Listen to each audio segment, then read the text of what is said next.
अस्सलाम वालेकुम स्टूडेंट्स। हमारा आज का लेक्चर जो है माइक्रो प्रोसेसिंग असेंबली लैंग्वेज का, we are back with that. Let's see what is the topic for today. We were discussing instruction set in assembly language, and today's topic is arithmetic instructions. जैसे कि हमने last time start किया था जब, तो we started with control transfer instructions and you know कि हमने उसमें लूप जंप और कॉल की इंस्ट्रक्शंस जो हैं उनको डिस्कस किया था. Now the instruction set in we are going to discuss is arithmetic instructions. Since it's a little arithmetic instructions are not very critical, or they are not very logical as compared to other ones जैसे कि control या loop की instructions थी, but certainly there are too many. That is why we'll have two lectures on it, like arithmetic instructions ka lecture 1 and 2. Both will be uploaded, right? अब हम discuss करते हैं कि इंस्ट्रक्शन सेट्स जो हैं उसमें अरिथमेटिक इंस्ट्रक्शंस जो हैं वो क्या हैं.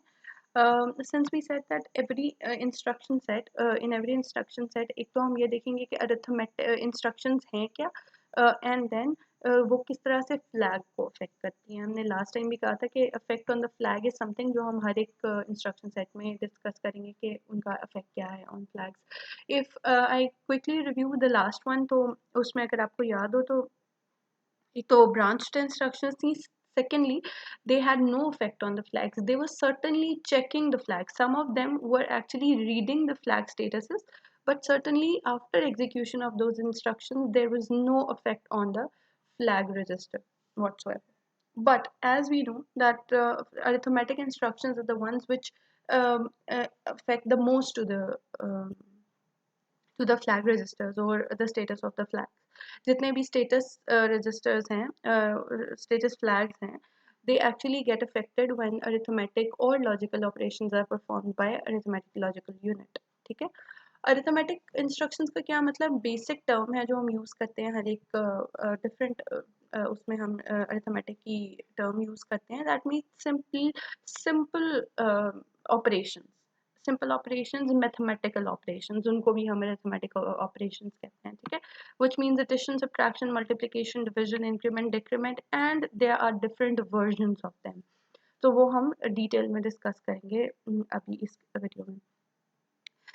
The flags of the 8086 microprocessor are altered when arithmetic and logical instructions are executed. और वो आप लोगों को याद होगा कि now this is a relatable thing. If I take you back to the lecture of flags, तो हमने जितनी भी examples की थी, जितनी भी examples with respect to every flag we took, all of them, अगर आप ऑब्जर्व करें जाके उस लेक्चर को दोबारा खोल के देख लें एक दफ़ा अगर आपको याद नहीं है तो, जितनी भी हमने एग्जांपल्स वहाँ पे ली थी, मैंने आपसे कहा था कि ये सारी की सारी एडिशन के रिस्पेक्ट से हम एग्जांपल्स ले रहे हैं, इफ़ यू रिमेंबर दैट. तो हमने कैरी फ्लैग को चेक किया था, हमने ऑक्सिलरी कैरी को चेक किया था, हमने डिफरेंट फ्लैग्स को चेक किए थे, but most of the examples we took there were with respect to addition arithmetic operation. One purpose of that was to keep it easy. Second was कि अगर मैं कोई और तरह की instructions use करूँ, for example अगर मैं move की instruction भी मैंने आप लोगों को already बताई हुई थी या आप लोगों ने बहुत frequently use की हुई थी, but I didn't use any of the move instruction into that, or data transfer instruction. Move is actually a data transfer instruction, हम आगे पढ़ेंगे उसको भी. तो मूव की कमांड जो है वो कोई किसी भी फ्लैग को एज सच अफेक्ट नहीं करती. So data transfer instructions affect नहीं करती, ब्रांच इंस्ट्रक्शंस भी अफेक्ट नहीं करती. That is why I had to take examples for arithmetic operations, right. And add is the simplest that you could grasp at that time, right, क्योंकि तब आप लोगों ने इंस्ट्रक्शंस को डिटेल में नहीं पढ़ा हुआ था. दैट इज व्हाई जितने भी फ्लैग्स के केसेस में एग्जाम्पल्स थी, they were kept with addition as operation. ठीक है. तो अगर आप लोगों को याद नहीं है तो you can go back and watch that video as well. ठीक है. तो आपको this is a relatability with that video. Now if you see, मैं एक क्विक रिव्यू कर रही हूँ और फिर आई गो टू माई बोर्ड जैसे मैं पहले करती हूँ. अगर आप देखो तो mostly operations are with add. अगर यहाँ पे आप फर्स्ट और सेकंड इंस्ट्रक्शंस को देखो ना, तो add R2 comma R1 and add R comma data, which means हम already वो मोड्स जो हैं हमारे ऑपरेटिंग मोड्स जो हैं उनको बहुत डिटेल में डिस्कस कर चुके हैं, विच मीन्स अगर हम इस इंस्ट्रक्शन और इस इंस्ट्रक्शन को देखें तो इसमें कोई मेजर डिफरेंस नहीं है सिवाय इसके कि यहाँ पे mode, the way you are giving the data and register, they are different. ये इमीडिएट एड्रेसिंग मोड है in which you are giving data, add data भी यहाँ लिख सकते हैं और data भी लिख सकते हैं, you are giving the data directly to some register, R is symbolizing any register, so operands are the way operands are actually given, are making the changes into these two instructions, otherwise they are the same. They are both applying addition operation on two different operands. यहाँ पे अगर आप देखो तो operands दोनों क्या है, register, which means कि यहाँ पे operating mode क्या है, register mode. Otherwise instructions are the same, right? ADC की इंस्ट्रक्शन है वो हम आगे देखते हैं कि ADC क्या है. Then we'll move on to subtraction. AAA and DAA, they are all special instructions. ये भी मेरे ही लेक्चर में कवर्ड है, लेकिन सेकेंड लेक्चर में ऑफ दैट पहले हम बेसिक्स को कवर कर लें and then we'll go on to the some special cases. Subtraction की भी different. Again, you can either use memory, data, register or immediate mode, right? Similarly S B B को भी इसी वीडियो में हम डिस्कस करेंगे. देन ASS स्पेशल पर्पस है. Multiplication IML को भी हम डिस्कस करेंगे. डिवीजन IDEV को डिस्कस करेंगे. निगेशन एंड इंक्रीमेंट डिक्रीमेंट को डिस्कस करेंगे और कंपेयर की कमांड को भी डिस्कस करेंगे. And that's for it, right? Arithmetic instructions जो हैं वो यहाँ ख़त्म हो जाएंगे. Let's see. So we are on arithmetic instructions in assembly language and we are starting with addition and subtraction. As we know, हमें लग रहा होगा कि addition और subtraction तो बहुत सिंपल सी चीज़ें हैं, तो हम इनको क्यों डिस्कस करें. बट अगेन आपको पता है कि इसमें छोटी छोटी सी एग्जांपल्स भी जो हैं या छोटी छोटी चीज़ों के भी जो बैकग्राउंड नॉलेज है उसको रिलेट करना जो है वो इम्पॉर्टेंट है. Otherwise you don't get the you don't get the idea कि actually processor में वो चीज़ें किस तरह से perform हो रही हैं. And the basic idea is that you not only get the instruction but you also get that how processor actually process those instructions. That's the purpose. That's why the name microprocessor and assembly language. It is not only the course of assembly language. So if we talk about the first example, addition simple. अगर मैंने ये दो instructions perform यहाँ पे देखें, मैंने एक छोटा सा कोड लिखा है that says move AL, FFH, move BL, 10H and add AL, BL. हमें पता है कि इसके केस में इंटेल के ऑपरेटर जितने भी प्रोसेसर्स हैं उनके केस में हमेशा the first operand is your destination and second one is your source, right? Which means कि आपका जो आंसर है वो स्टोर कहाँ होगा, AL में. AL, BL will add simply AL and BL and store the result into AL back, right? AL और BL इसी तरह अगर मैंने ये दोनों लिखे तो that means कि अगर हम इनको ऐड करते हैं answer will be, we know that higher level पे भी f है और नीचे 1 है, which means it will exceed f. f is the maximum value in hexadecimal, which means it will extend from that value, right? तो अगर हम देखें तो हमारे पास 8 बिट की एडिशन है. If two 8 bit addition, the addition of two 8-bit numbers is performed over here, answer can either be an 8-bit number or can it like how large can it be at most? If you think that it can go up to 16 bits, it's not possible. Actually अगर आप लोग याद करें उसको तो आपके पास final carry एक ही bit आ सकती है, ऑब्वियसली ना. यानी अगर आप बाइनरी में कन्वर्ट करके उसको एडिशन या सब्ट्रैक्शन परफॉर्म करें, दैट मीन्स कि आपके पास जो एक और एडिशनल बिट आएगी वो सिंगल बिट ही आएगी at most, no matter how large the number is. So that means this is your carry bit. That means you started with 8-bit of data, like 8-bit each. AL was 8-bit and BL was 8-bit. The answer is actually 9 bits, which means कि ये जो 9th bit है वो कहाँ जाएगी, carry flag में, क्योंकि हमने कहा था that is your final carry, right? तो ये क्या है आपका ऐड AL, BL को जब ऐड करेंगे, सिंपल दो नंबर्स ऐड होंगे.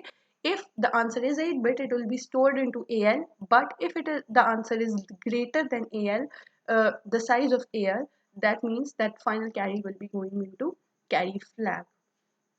That is why we say that arithmetic instructions actually affect flags, right? Next similarly अगर मैंने ये किया है कि मैंने दो 16 बिट नंबर को ऐड किया है, यहाँ पे मैंने F0000H लिखा था and 1001H is in BX, that means कि यहाँ पे इफ यू सी आंसर कहाँ पे आ रहा है BX में, because now here the instruction says add BX, X which means destination will be BX again, right, इसलिए जो आंसर स्टोर हुआ है वो BX में स्टोर हुआ है. नाउ हियर अगेन 16 बिट की एडिशन परफॉर्म हुई है. At most answer can be 17 bit. Again this last bit और last final carry can go into carry flag, right? So that is as simple as that. लेकिन यहाँ पे एक बात important है समझना, वो ये कि अगर आपके पास अगर I'll take you to the concept one second. I'll take you to just the concept of adders and subtractors. अगर आप लोगों को DLD याद है, अगर आप लोगों को थोड़ा बहुत भी याद है कि हम लोग एडर्स किस तरह से डिज़ाइन करते थे और सब्ट्रैक्टर्स कैसे डिज़ाइन करते थे, तो you must know that we had half adder and we have full adders. Eventually these operations have to be performed on some hardware level, right? And those hardware are made of some electronic devices, right? तो electronic जो devices होंगी वो यही aiders होंगे ना. आपका ALU जो है that is made up of adder subtractors और multipliers, right? That's why it performs operations like arithmetic and logical operations. So eventually if you talk about the higher the half adder, what half adder does, it does accommodate the two numbers, and it does give you the answer as sum and carry, the combination of sum and carry. इसलिए मैंने कहा कि आप जब भी दो 8 bit की addition perform करेंगे तो chances might be the answer is more than 8 bit, which can at most be 9 bits, right? That's why you cannot ignore sum and carry, right? इसीलिए हम यहाँ पे भी जब करते थे तो हम कैरी को भी कंसिडर करते थे, which means your complete answer is not only the sum but it is sum and carry, right? लेकिन अगर आप यहाँ पे देखें तो कभी भी जो कैरी होता था, यानी अगर आपने एक नंबर को कैरी किया है और उसको आगे फर्दर कैरी इन करना है, तो हाफ एडर उसको अकोमोडेट नहीं करता था. Full adder was designed for the sole purpose कि अगर आपके पास, क्योंकि ऐसे ही होता है ना कि if you are adding, for instance यहाँ 1 1 है, I am adding 1 and 1, A0 1 है, B0 1 है, 1 and 1 को ऐड किया, कोई भी कैरी आउट नहीं था कहीं और से, विच मीन्स इसका सी इन, कैरी इन कुछ नहीं था इसमें, इसने किसी से कैरी नहीं लिया क्योंकि this is the least significant bit over here. So for instance यहाँ पे इसने 1 1 को ऐड किया, answer must be, sum must be 0, right? 1 0. C out 1, carry out है 1, राइट? जो कि कैरी इन होना है नेक्स्ट टर्म का. अगर यहाँ पे 1 0 है, that means sum is 1 0, but we cannot neglect the full adder. What full adder does is it actually adds not only this, not only A and B, but it also add A, B and the carry out from the previous instruction, right? क्योंकि यही होता है ना, हम अगर numbers को add कर रहे होते हैं, for instance मैं 14 और for instance 7 को ऐड कर लेती हूँ, तो that means 1, right? क्योंकि 11 है ना, and you carry 1 bit here, right? You carry 1 bit here. Then this carry, so this is A, this is B and this is carry out, right? जो कि आपके पास पिछली वाली टर्म से आया है कैरी. यहाँ पे कैरी क्या था? Simply 0. If there is nothing, no carry, that means it's 0. Which means if I don't include this into my adder, जब मैं humanly इसको add कर रही हूँ तो I make it 21, right? I don't ignore this one and write only 1 here, right? The answer will be wrong in that case. What the adder does is, half adder यही करता था ना, ये सिर्फ इन दोनों को अकोमोडेट करता था और आपको सम या कैरी बता देता था. फुल एडर क्या करता था कि वो it also checks the C out, जो कि पिछले के उससे उसके पास आ रहा है, पिछली टर्म से उसके पास आ रहा है. तो it use to add it and it is use to accommodate it, which gives you the correct answer, right? So अगर यहाँ से कोई कैरी आउट आता है तो it becomes the carry in of the next term, right? So this is just to relate कि किस तरह से. तो जब आपके पास इसका मतलब कि ये जो इंस्ट्रक्शंस परफॉर्म कर रही हैं, they are not accommodating the final carry, they are not adding it into the other half, right, other part. So what will I do? We have some other instructions with for this. ठीक है, हमारे पास कुछ instructions हैं. अभी मैंने कहा था कि यहाँ पे हमारे पास कुछ स्पेशल इंस्ट्रक्शंस हैं. एडीसी एक इंस्ट्रक्शंस थी, add with carry, right? So if I write add adc al comma bl, that means it will add al plus bl plus final carry. Final carry off not this term, क्योंकि obviously अगर मैंने 7 और 4 को add किया है तो मैं उसकी कैरी जो है 7 एंड 4 की नेक्स्ट टर्म में ऐड करती हूँ, उसी टर्म में ऐड नहीं करती फाइनल आंसर में. ठीक है ना? तो this carry is basically from the previous instruction, right? सो आपके पास क्या होगा, ये ADC works as ADC AL BL and that will be just accommodating AL BL and carry as well. अब इसको हम यूज़ कहाँ करेंगे मैं आपको बताती हूँ. उससे पहले हम ज़रा एक दफ़ा सब्ट्रैक्शन की कमांड भी देख लें. Subtraction will be the same जिस तरह से हमारे पास एडिशन है. इसकी जगह मैं अगर यहाँ सब लिख दूँ तो दैट मीन्स के ABX माइनस AX होगा and answer will be again stored into BX. So simple binary subtraction. SBB on the other hand is subtraction with borrow. अगर आप लोगों को याद हो कि हमने जब कैरी फ्लैग को डिस्कस किया था तो we discussed कि there are no separate flags for carry and borrow. So if there is a carry after arithmetic operation, it affects the carry flag. If there is a borrow after subtraction, it or involved in the subtraction, it actually affects the carry flag again. तो carry flag का नाम वो है लेकिन borrow को भी वही settle करता है. फॉर इंस्टेंस मैंने यहाँ पे एक सिंपल आपको अंडरस्टैंडेबल रखने के लिए मैंने डेसिमल नंबर्स में एग्जांपल लिया 46 एंड 18. मैं अगर इसको यहाँ से माइनस करती हूँ तो क्या होता है, हम यहाँ से बोरो लेते हैं ना, 6 में से 8 तो हम माइनस नहीं कर सकते, तो we take a borrow from here, right? हम बोरो लेते हैं तो यहाँ पे क्या होता है, 4 की जगह हम उसे कट करके 3 लगा देते हैं. यही करते थे ना छोटे होते हुए. So if processor is processing this information, it cannot cut simply and make the correction. It has to know what is the process, right? So आपने यहाँ एक borrow किया, that means this borrow has to be subtracted from this term next, right?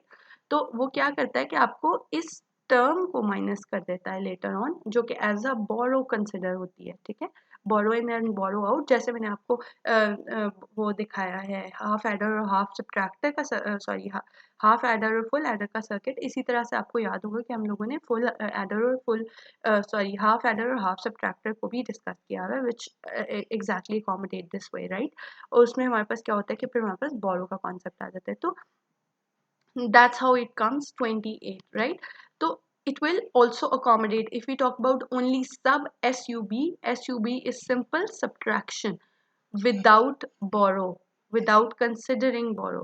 But if we consider SBB, that is subtract with borrow, so it will also subtract this value from the borrow, right?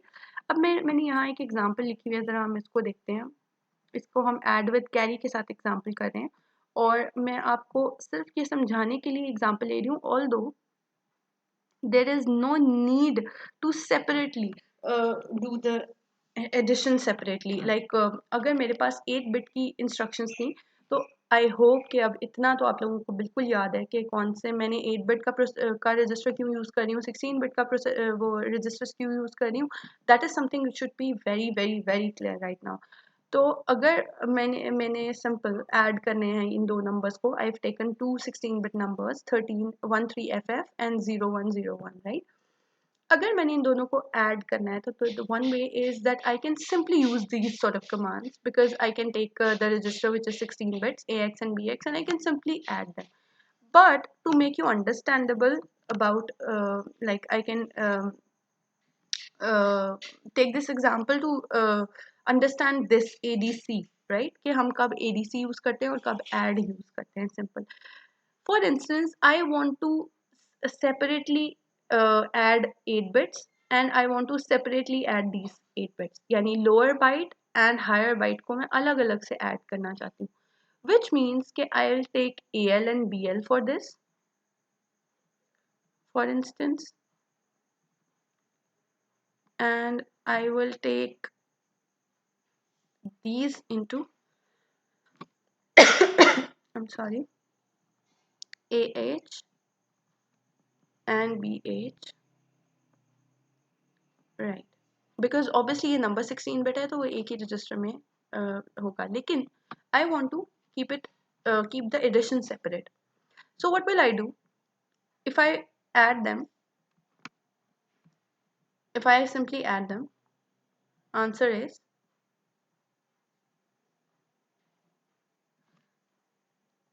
fn1 is 0.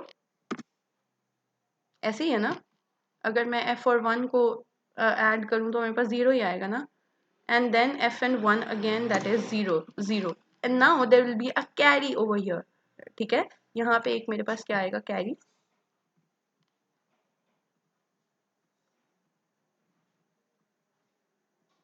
There will be one carry over here. Now I can use add for this operation only. Why? Because there is no कोई भी झंझट यहाँ पे नहीं है carry का. Already से कोई कैरी एग्जिस्ट नहीं करता. So I can simply this add use instruction of add for A L comma B L, right? So ये मुझे ए एल और बी एल की जो है सम जो है वो दे देगा ए एल में.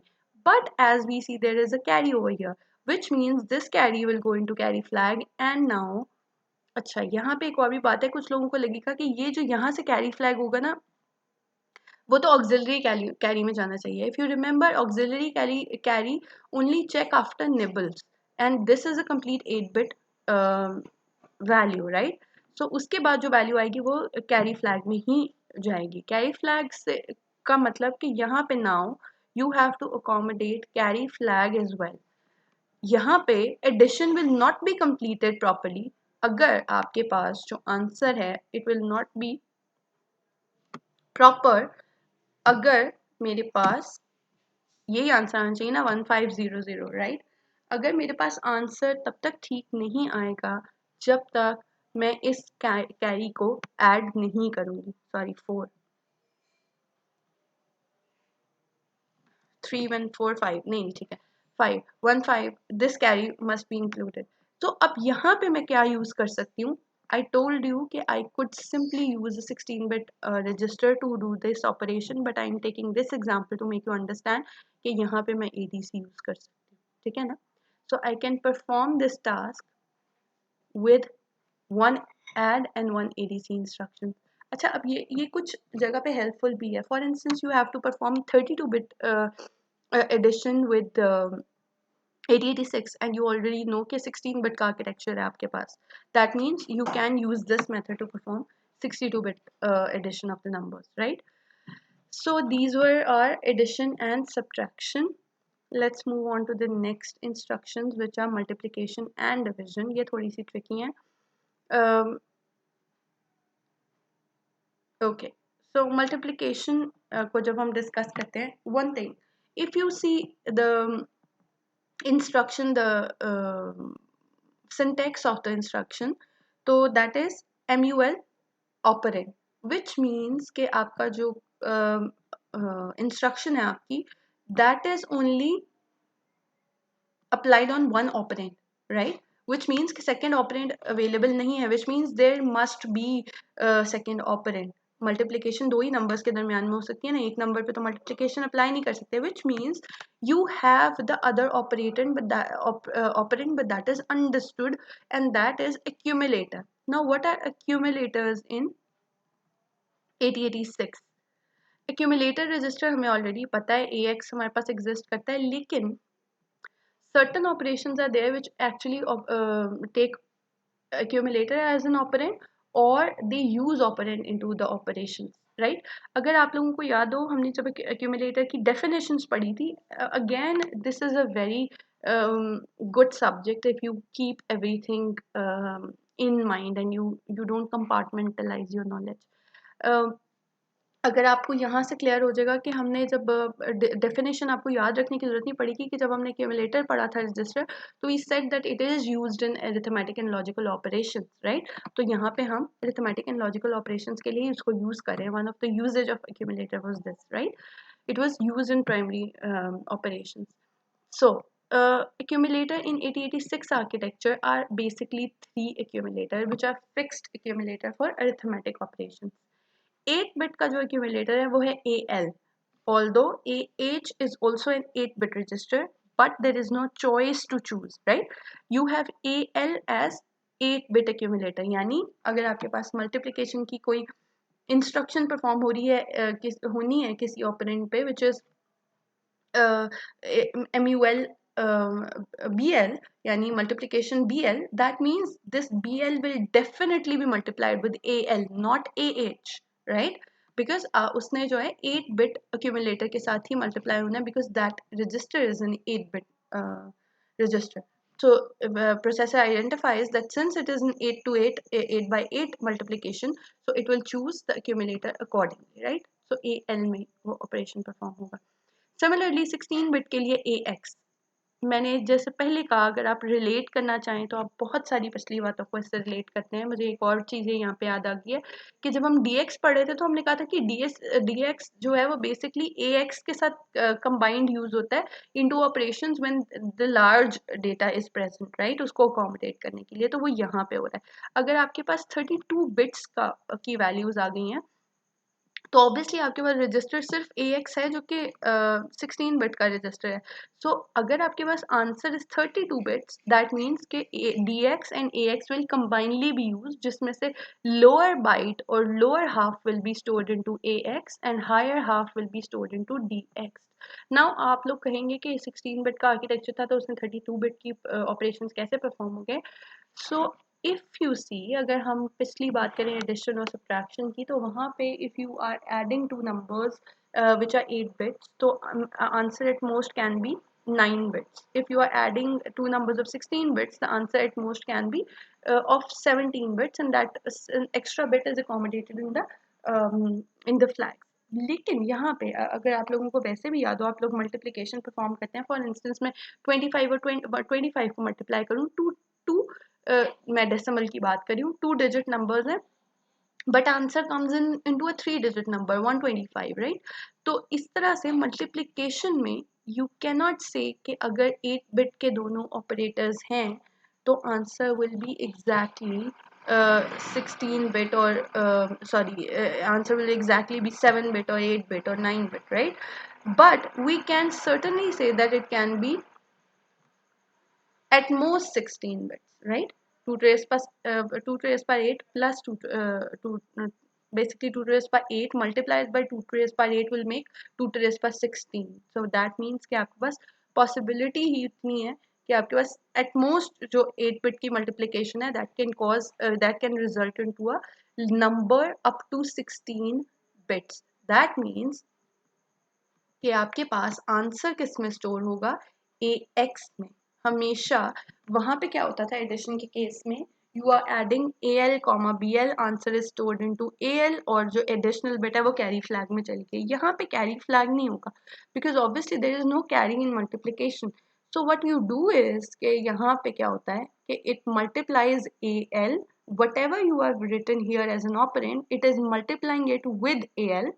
ठीक है, जो भी AL में पड़ा हुआ है. अगर आप कोई स्पेसिफिक वैल्यू को मल्टीप्लाई करवाना चाहते हैं, that means you will first move that value into AL and then you will multiply it with BL, right? And answer will be stored into AX. If it is operation in which two 8-bit numbers are involved, that means the answer will be stored into 16-bit register, right? Because maximum size can be the result can be of 16 bits, right? Now the thing is, what if we are multiplying 16 bit to 16 bit numbers? 16 bit into 16 bit can result up to 32 bits numbers, right? For that again you use DX and AX combinedly. आपके पास आपने दो 16 bit numbers को multiply किया, maybe the answer is 32 bit or lower than that. So the result will be stored. AX obviously can only store up to 16 bits. तो जो higher part है वो store होगा DX में. And when you will read the answer, you will definitely read AX and DX both, right? For the multiplication answers. I hope that is clear. Maximum possibility जैसे मैंने अभी कहा था, ऐसे भी हो सकता है कि दोनों नंबर्स में 8 by 8 का मैंने कैसे कहा कि 16 बिट्स का ही आंसर हो सकता है। That's the worst case scenario कि आपके पास यही मोस्ट नंबर है ना 8 बिट में। एफ हो सकता है, दोनों में एफ है, एल में भी एफ है, बीएल में भी एफ है। Answer will B FE01। Multiply करके देख लें आप हेक्साडेसिमल नंबर को। So that means the most eight most answer can B of 16 bits, right. तो इसीलिए मैंने कहा कि आपके पास जो एक्यूमुलेटर्स यूज होंगे they will be 8 bit, 16 bit, 32 bits. And 32 bit के केस में क्या है, you are combinedly using DX and AX। और हायर और लोअर के हिसाब से, यानी जो पहला आंसर है lower half will be stored into AX primary one, and the additional register will be used to store the higher part, right. Now there is another instruction that is called IMUL.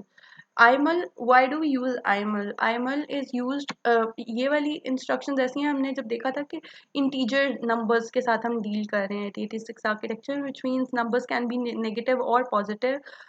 In unsigned numbers we considered, ये जितना भी अभी तक हमने काम किया, we were considering that numbers were unsigned, which means by default they are positive. But if we talked about sign numbers, हमने पहले भी देखा था कि साइन नंबर के केस में चीज़ें जो है वो स्लाइटली चेंज हो जाती हैं, because the representations may be same. Like for instance -1 will be represented again as FF, like 1 1 1 1 1 1 1, right. लेकिन वो FF होगा साइंड के केस में, सॉरी अनसाइंड के केस में, और साइंड के केस में that same number will be representing -1। तो जो आईमल है, that is basically used for sign numbers multiplication.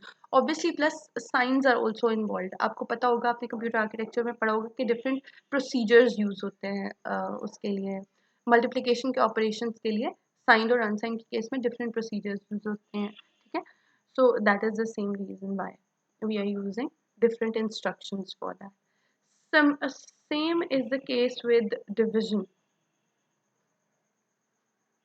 Same is the case with division. If you see,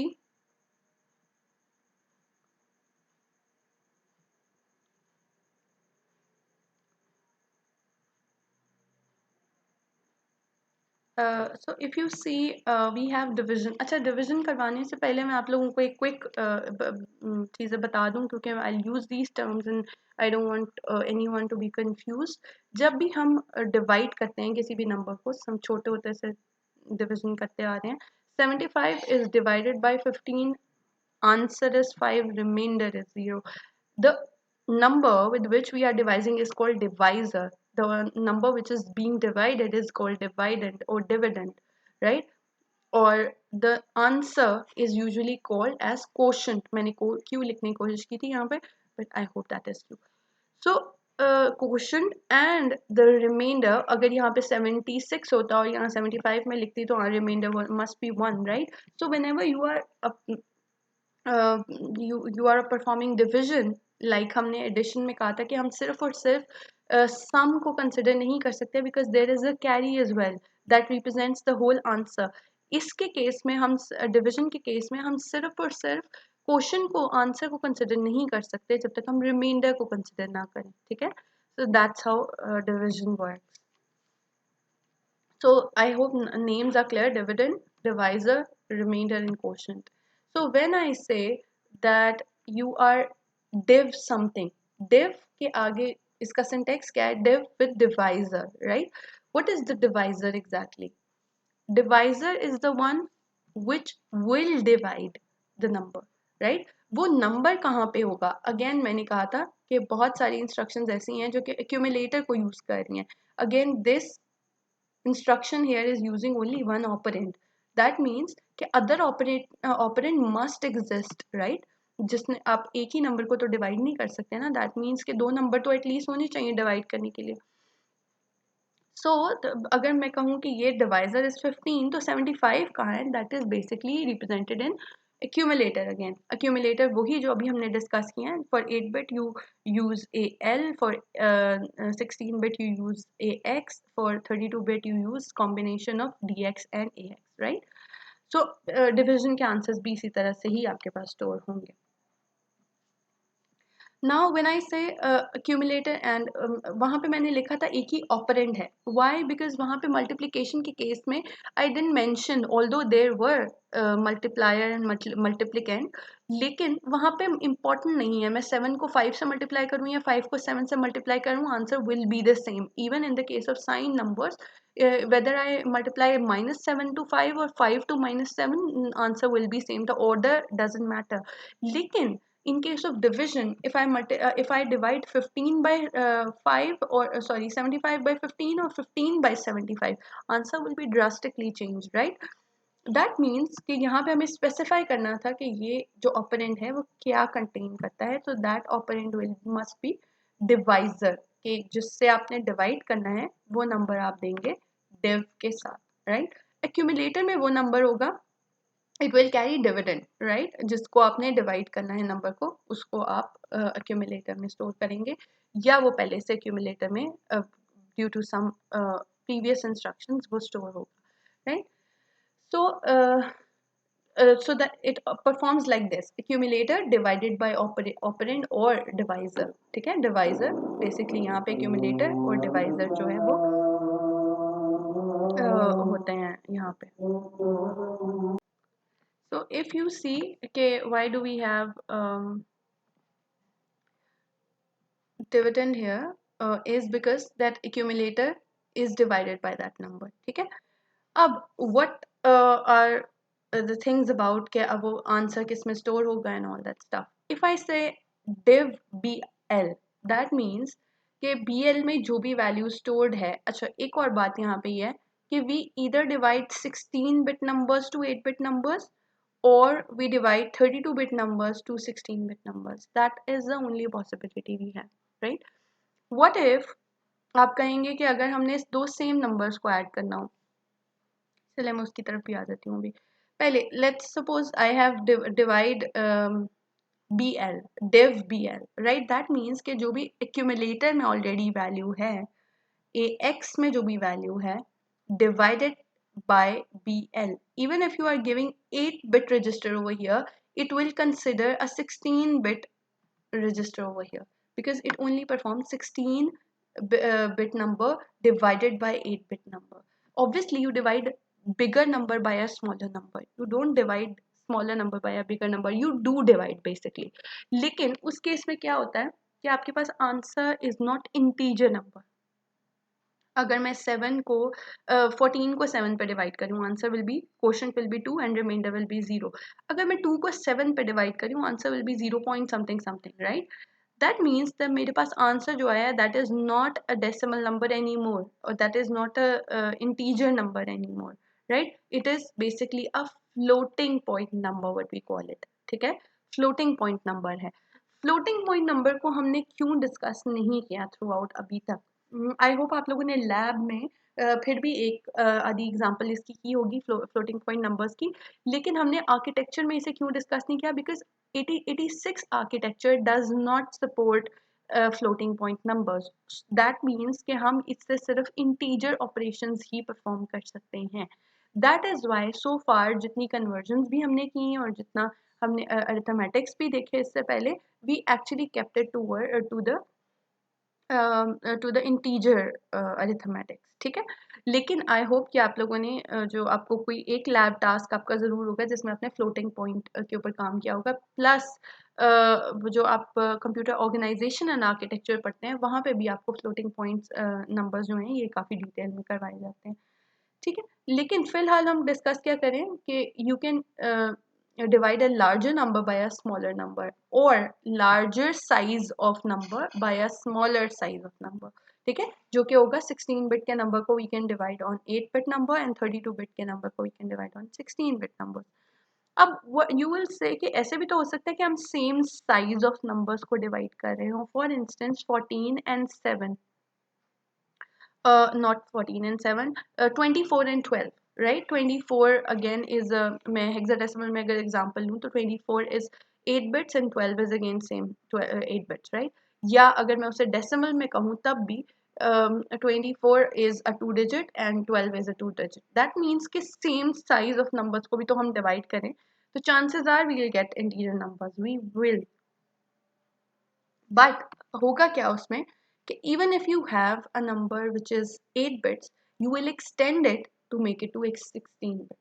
यानी अगर वो से उसकी सिर्फ लोअर बाइट एक्टिव है यानी लोअर बाइट में फॉर इंस्टेंस यहाँ पे 1 0 1 1 0 1 1 0. This is the number which is has to be divided by some other number. So to make it a 16-bit number, processor will convert it into an 16-bit number. Like it will convert it into 16-bit number to perform this sort of operation, right? It will extend it, right? ये जो है ये क्या हो गया हमारे पास division के concepts हो गए ठीक है so by far what we have learned is that we can either perform operation division on any register any general purpose register अगर आप लोग वैसे देखें तो अभी इसके साथ साथ आप लोगों को ये भी क्लियर होता जा रहा है इंस्ट्रक्शंस के साथ कि कौन सी इंस्ट्रक्शंस कौन से रजिस्टर्स को प्राइमरीली यूज कर रही हैं So BL, for instance, अगर आपने यूज़ किया है any general purpose register with the lower byte only, that means कि आप 16-bit number को divide करें on a 8-bit number and answer will be stored again. Answer will be a 16-bit number, ठीक है? Size उसका 16-bit होगा and it will use AL and AH, right? अब एक बात यहाँ पे ये थी कि मैंने आपसे कहा था कि there will be not only the answer in case of division there will be quotient and there will be remainder तो अगर आपके पास 8 bits का quotient है that means that quotient will be saved into AL lower byte में इस तरह से आप इसको याद रख सकते हैं कि आपके लिए कौन सा आंसर ज्यादा इंपॉर्टेंट है रिमाइंडर या quotient this is considered as answer right तो it will be saved first which mean lower byte में हमेशा क्वोशंट सेव होगा और अपर जो हाफ है जो हायर बाइट है उसमें आपके पास रिमाइंडर सेव होगा ठीक है so that is how the division will be performed. A lot of registers will be involved to perform one operation only.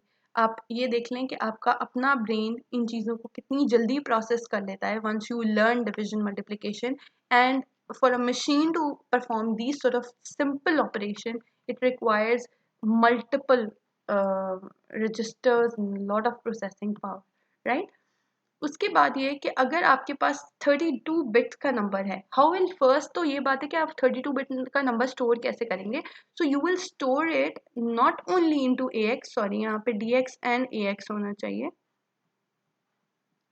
क्योंकि जो स्टोर हुआ होगा नंबर वो dx और ax में स्टोर हुआ होगा it will B divided by bx and again the quotient will be stored again into ax and the answer will be the remainder will be stored into dx ठीक है ये जो है ये आपका क्या है डिविजन का प्रोसेस है सारा if we simply conclude our lecture so today's agenda was arithmetic instructions and we have discussed addition subtraction addition with carry with borrow subtraction with borrow multiplication and IMUL division and IDIV IDIV again is used for signed numbers division right ऐसे भी तो हो सकता है ना कि आप negative और पॉजिटिव को जो है वो डिवाइड कर रहे हो so that is again is used by is performed by IDIV right so this was the whole lecture for today I will upload another video जिसमें remaining arithmetic operations जो हैं वो आपके होंगे included होंगे ठीक है